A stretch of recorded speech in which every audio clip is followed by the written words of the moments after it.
Hello and welcome to tomorrow's news. The news tomorrow, today. I'm Elizabeth Longstaff. And I'm Smimon. Before we begin the show, in the interest of providing our listeners with the most correct information, we have a correction to our last broadcast.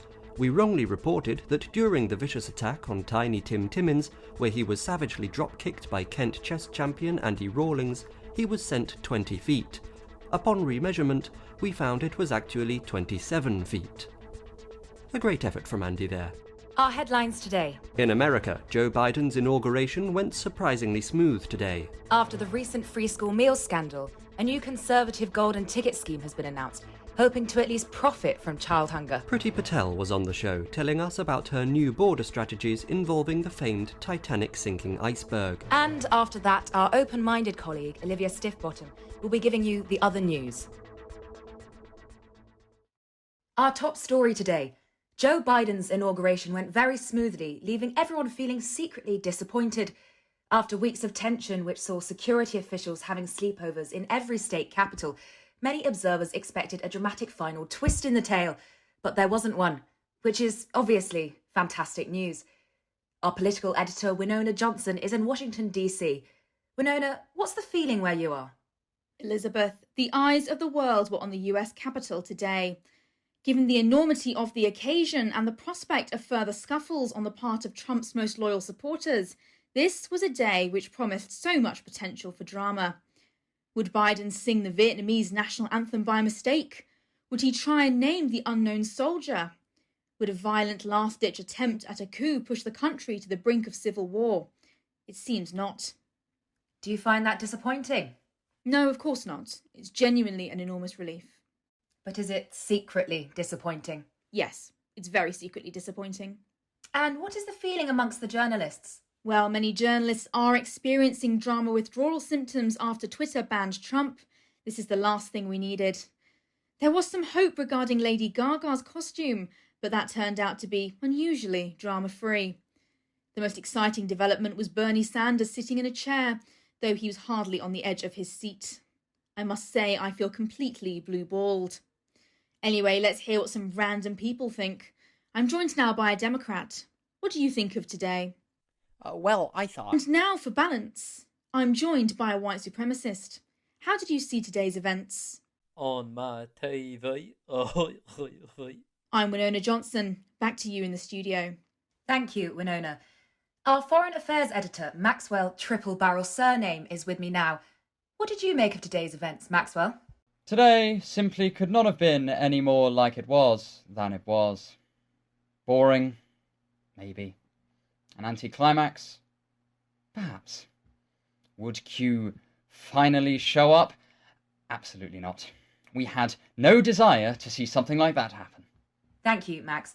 That Eton education really shines through in comments like that.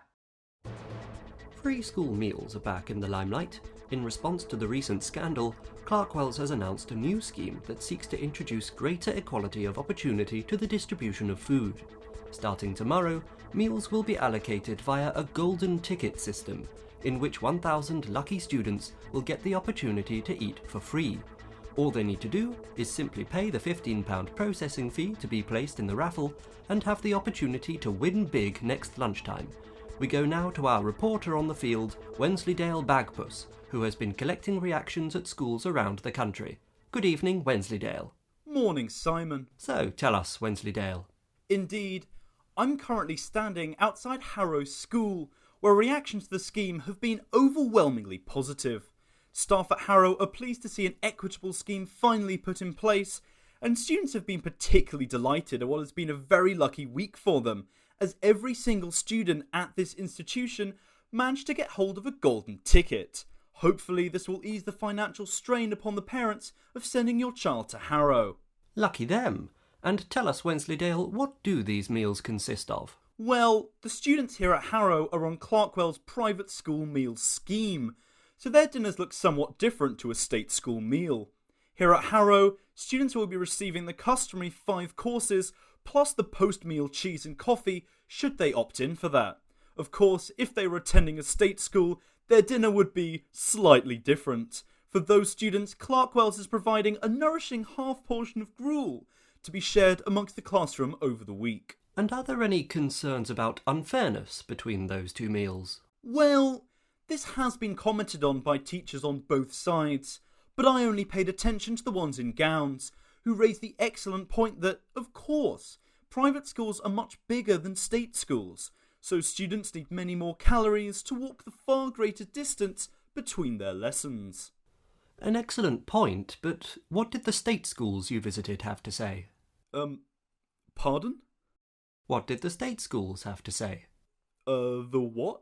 The state school. Oh, the state schools, right. You didn't ask state schools about this, did you? Oh, yeah, of course, absolutely. I mean, maybe not directly, but I spoke to the people here and there, and they gave me a pretty good idea of the general feeling. Plus, I emailed Matt Hancock, and apparently, according to him, everyone has always loved and continues to love this government. Right, and what happens if you don't win? Fortunately, for less lucky students, there's still options. If they don't get a golden ticket, but they really want to eat for whatever reason, they can sign on to work at Clarkwell's Magical Factory, where they'll help produce school meals for those students that earned their tickets, as well as munitions for export. Matt is sure it's going to be a great success. Do you not think Matt could have just been saying this? Matt? No, come on. If it was Gavin, then maybe, yeah. But I straight up asked Matt if he was telling the truth. I think. He mostly just spoke about being proud. Wensleydale Bagpuss, Harrow. Good to hear. Thanks, Wensleydale. And now, the United Kingdom has launched a campaign to find the iceberg which sank the Titanic in order to improve its border defences. Here to discuss this with me is Home Secretary Priti Patel. Priti, good evening. It's an evening. Now, Priti, could you explain to me how this plan works? Well, essentially the basic idea behind it is we seek out this historic artifact which has a key role in an important event in our history, and after much discussion, we've decided that the correct way to honour those who died in the tragic event that was the destruction of the Titanic is to use this iceberg to sink refugee boats attempting to reach the UK. Sounds intriguing, but how can it be guaranteed that the iceberg will be effective? Look, this is one of the finest pieces of Icelandic engineering ever seen. So much so that it sunk one of the finest pieces of British engineering ever seen. This is the best country in the world, and we have never done anything wrong. So, anything that can stop the best engineering in the world must be more effective than anything that's not British. Sorry if this is a slightly difficult question, but in the interest of balance, what would you say to those with possible humanitarian concerns? Well, I can understand the perspective of those who may have humanitarian concerns, and they're certainly valid concerns. They have to wake up to the cold, hard realities of the world. Like the fact that I really don't care. Frankly, those who got on the Titanic knew what they were getting into, just as those who try to reach Britain nowadays do. And, to be honest, with the lifeboat systems we have in place nowadays, there should be an excellent survival rate. It's all very well for those Guardian-reading liberals to discuss this, but the fact is that we've gotten Brexit done with our oven-ready deal, and made Britain an even better country than it already was. By which I mean, of course, more British. And what would the cost for this iceberg potentially be? We're hugely grateful that Iceland have agreed to allow us to have the iceberg. Not that they need any more ice up there, of course. The cost should be reasonable. No more than, say, £100 million, which we plan to pay for by charging people to come to hanging. Well, Priti, thank you for coming in and for adding clarification to this new scheme. And now over to our other news section with the other news anchor, Olivia Stiffbottom, who will be reporting on the other news, very specifically, not the news we just said. Many thanks, Elizabeth. Good evening to all of you at home. Tonight I'm delighted to be joined by an iconic British actor and comedian, Alexander Cream. Welcome to tomorrow's news. Pleasure. Now, Mr. Cream, the nation is used to watching you on the television and in films and on the stage, playing all sorts of, Wonderfully silly characters, but now you've turned your talents to a book. Yes, I have, and thank you very much for having me on to talk about it. It's called Silenced, How the Woke Mob Threatens Us All, and it's all about this new age of wokery and cancel culture we find ourselves in. Very interesting. Do go on. The problem we have in today's world, Olivia, is that you just can't say anything anymore without fear of being cancelled. Every word you utter is policed by this frothing, politically correct mob who want nothing more than to burn society to the ground and start afresh. And what does the book propose that we do about that? Well, nothing really. It's more polemical in nature. Oh, I see. Though restoring the right to free speech wouldn't be a bad start, our ancestral intellectuals talked and died for us to have that right. To debate, to speak one's mind, to live freely without fear of being shut down and driven out of public life. And, of course, we all know what happens when liberty dies. I very much fear we are on the road to a 21st century British iteration of Nazi Germany. So to get off the slippery slope, we need to restore free speech? Absolutely. The government should bring in new legislation. They should protect our statues and road signs, and they should, perhaps above all, protect those of us who are most at risk of cancellation. And who do you argue that is? Well, people like me, obviously. It's those who have made great cultural contributions to this country, who are public figures at such high risk. Because we're so visible and so present, it's so easy for this horrid woke mob to come at us. Mr. Cream, we're almost out of time. I just wanted to ask you about recent reports on social media that you were overheard repeatedly saying the N-word at a private members club. Can you confirm or deny these reports, please? Well, I won't comment on that. That's entirely unrelated. Mr. Cream, thank you very much for joining us. In other news, we now turn to reports that Brexit is having an impact on the international drugs trade. Our affairs with foreign women correspondent Maxwell Triple-Barrel-Surname has more. It was one time, Olivia, and it was an accident. I slipped whilst naked right onto her. We've all heard of Brexit's impact on the fishing industry and somewhere called Northern Ireland, but it's also affecting the import of illegal narcotics. England has one of the highest drug percentages of drug users in Europe, with 10% of people admitting to using illegal narcotics in the last year, with a further 80% being liars. As a result, England is also the largest importer of cocaine. These numbers could be about to drastically change, however, as Brexit brings the industry under threat, potentially costing 10,000 jobs and our respect at international parties.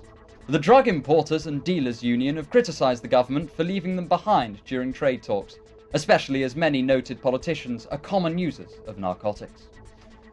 The Department for International Trade has responded swiftly, citing the advantages of Brexit on drug importers. The department's announcement claims Brexit allows England to do drug trading deals directly with supplier countries such as Colombia and Afghanistan, skipping the European middleman. The department has also called for English drug production to increase to supply the gap, calling on Englishmen to emulate their opium trading forefathers in becoming a centre of the international drugs trade. Another reason to be proud of being English. Back to you, Olivia. Thank you, Max. Well, since that report, it has been confirmed that Michael Gove is seeking Spanish citizenship, citing recent developments. The Conservative Party's post-pandemic programme, Bring Back the Roaring Twenties, has been leaked to the Swen News team. The programme, citing excellent progress in beginning the decade with a pandemic, is calling on the government to preside over a new era of economic stagnation, eugenics and grinding poverty, reminiscent of the actual 1920s. Joining me now is Winona Johnson once more. Hello. Now, this programme has drawn a lot of criticism, most notably the part about the British government re-adopting eugenics and national fitness policies. The Labour Party has criticised the policies as inhumane and dangerous. What's the government's thinking on this? Well, firstly, I think it's fair to say that the government is doing a fantastic job at educating people at just how awful the 1920s were, and their success at failing to deal with the pandemic suggests they are on target to replicate that. My number 10 source, though, has told me the government mean eugenics in a metaphorical sense, and have promised me they won't be engaging in any actual state murder, beyond the death penalties personally administered by Priti Patel. Of course, a lot of people are worried about this due to previous Conservative comments and policies. Ben Bradley MP has called for the poor to have vasectomies, and the government's drive for Britons to lose weight could easily be turned into a eugenicist agenda. What's the government said about this? Well, of course, that's a possibility, but so is everything, Olivia. The government have given me vague assurances they won't do that, and I'm pretty sure they can be trusted. As for Labour's criticism of the idea of eugenics policies, they have yet to suggest any viable alternatives. So this can be seen as another victory for this government. Turning now to economic depression, the government is promising a decade of economic stagnation, high unemployment and poverty. Why have the government really put their foot down on this? Again, this is a pillar of the government's educational agenda. There is also a belief that people don't want a return to the economics of the post-2008 world. However, the Conservatives cannot abandon austerity economics entirely. Therefore, deliberately making people poorer through economic mismanagement is, I dare say it, an inspired synthesis. Once again, the political opposition has had something to say on this. Labour have called it a reckless and pointless economic strategy, and the SNP have argued it shows why Scotland should rebuild Hadrian's Wall. What does the government have to say about this? Well, if Labour knew what they were talking about, then they would be in government. But they're not, so I think it's fair to say that they are out of step with what the public want. We're pressed for time. Can you sum up the programme? It's an attempt to show the Conservatives will do things differently and more clearly than ever stakes the Conservatives' claim to poor economic management and views of the human condition. One Conservative measure you forgot to mention was to restart the bombing of Iraq, a key 1920s and thus 2020s policy that is sure to go down well with the public. Overall, it's difficult to say the Conservatives lack clarity of vision with this programme, and criticism just reflects political sniping from the sidelines. Winona Johnson, thank you very much. Next up, the weather with Skylar Flurry, but first, the ads with Keith. Have you made the ultimate mistake? Could you just not resist? Was that blonde too blonde? Well, if you've cheated on your wife, there's only one thing left to do. Come to ICheatedOnMyWife.com, where we fill all your lying and sucking up needs. We've been serving our unloyal customers' needs for over 30 years, and in that time, we've learned a thing or two about cheating. Like never admitting unless you're caught. Making sure your phone's GPS location is turned off. Or even how to raise two different families simultaneously. Right now you can get 33% off our best-selling DVD, Honey, I Fathered Other Kids. Or if things have gone really badly, 50% off our divorce minimization package, including such items as cheap flowers with the price on, a new nightgown for their mother's house, and an inflatable sofa protector for extra comfort. Just listen to some of our reviews. I never would have known he cheated on me whilst he was using their fake night job package. His work emails and payslips were so convincing. I've been cheating on my wife for years and she doesn't suspect a thing. But when she realises I have 3 other children, you can sure bet the inflatable sofa protector will be saving my back, as I spend 2 to 3 months living on the couch before the divorce. You heard them, folks. Don't be a fool. If you've cheated on your wife, there's only one place to go. ICheatedOnMyWife.com.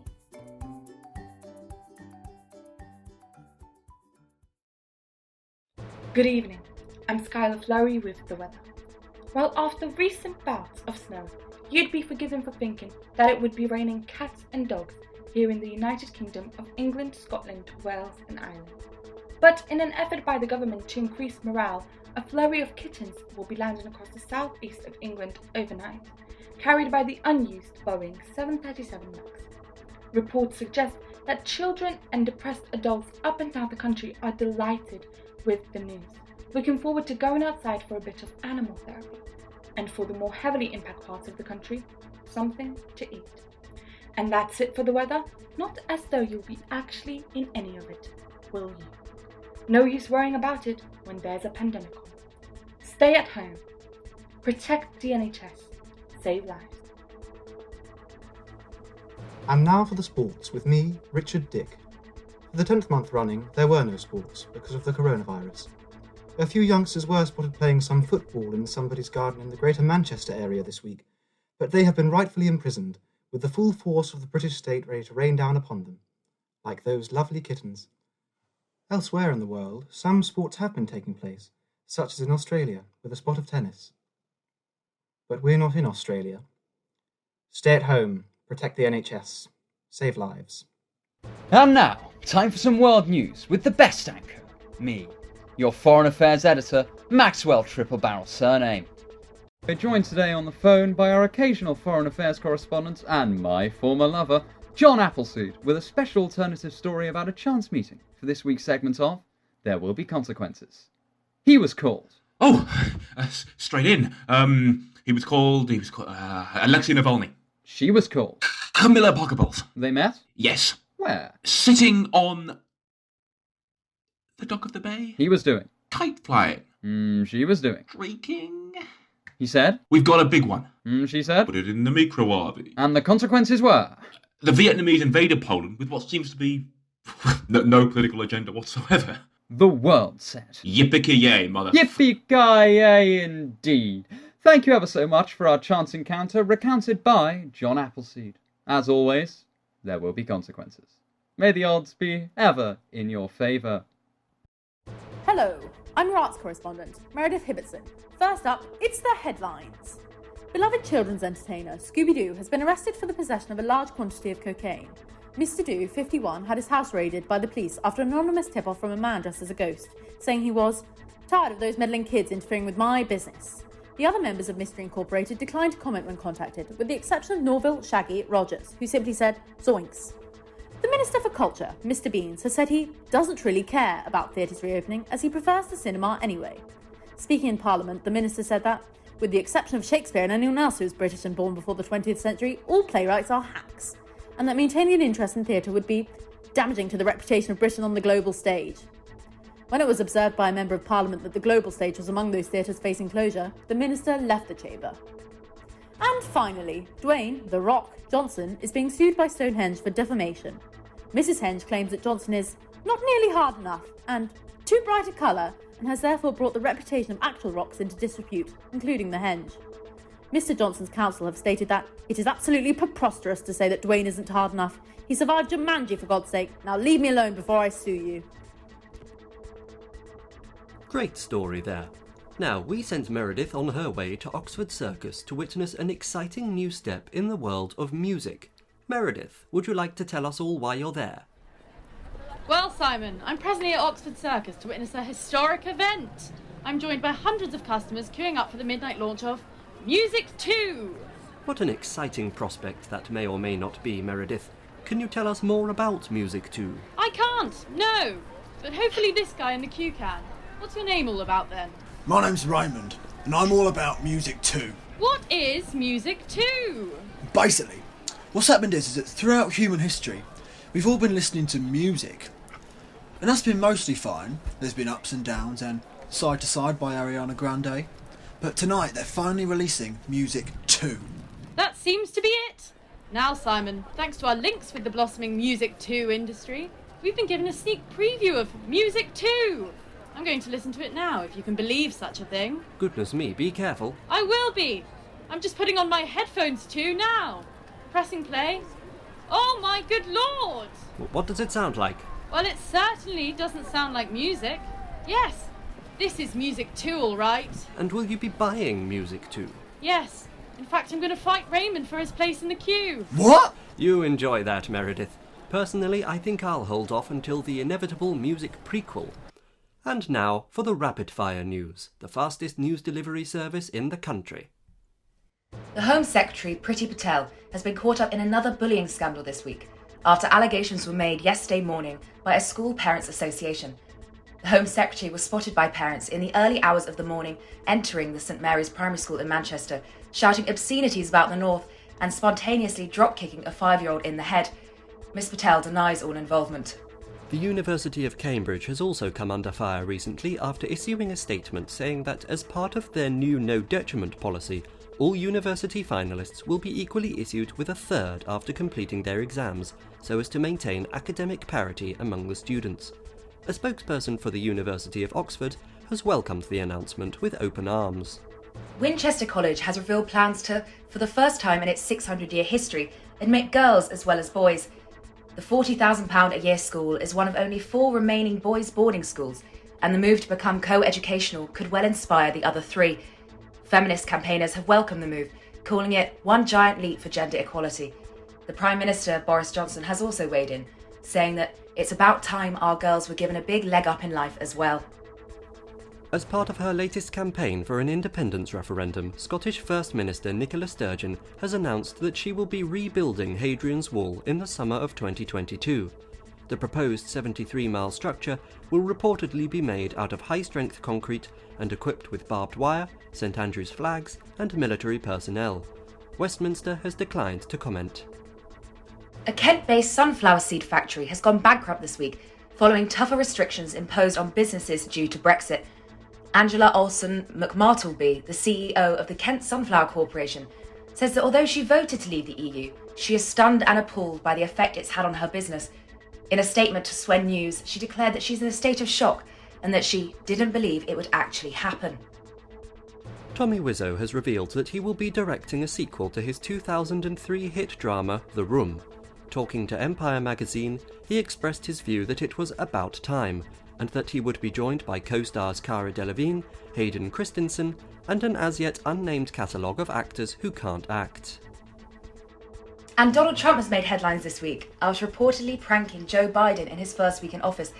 It was reported by the White House staffers that the former president of the United States had carved his name into the Oval Office desk with a pair of scissors and left dirty laundry in all of the desk drawers before changing the presidential Netflix password to Joe Biden sucks with an X. And that's it for tomorrow's news this week. I'm Simon Smimon. And I'm Elizabeth Longstaff.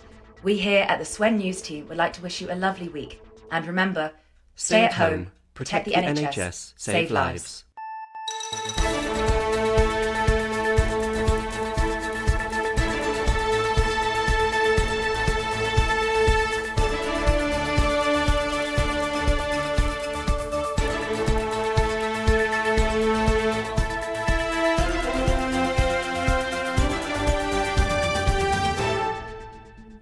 You've been listening to tomorrow's news on CamFM. Tonight's production was directed by Jake Rose and Jasper Cresdee-Hyde, produced by Vicky Chiu, edited by Jake Rose, written by Archie Breare, Jonathan Neary, James Culhane, Genevieve Badia-Aylin, Andy Bucks, Claudia Vyvyan, and Jake Rose and Jasper Cresdee-Hyde. Starring Jemima Langdon as Elizabeth Longstaff, Saul Bailey as Simon Smimon, Kitty Beck as Winona Johnson, Joe Folley as Maxwell Triple-Barrel-Surname, Barnaby Evans as Wensleydale Bagpuss, Edo Rosen as Keith, Iona Rogan as Olivia Stiffbottom, Gabriel Jones as Richard Dick, Aiste Misgarite as Skylar Flurry, and Holly Jones as Meredith Hibbertson. This episode of Tomorrow's News also featured Chloe Stark as Priti Patel, Jager Wainwright as Alexander Cream, Grace Beckett and Oscar Wilson as the wife and husband testimonials, Isaac Allen as John Appleseed, and Theo Rooney as Raymond. The music you heard was composed by Thomas Field. The track Rainbows, played over iCheatedOnMyWife.com, was composed by Kevin MacLeod, and additional sound effects were provided by Zapsplat.com. We will return next week at the same time in the same slot.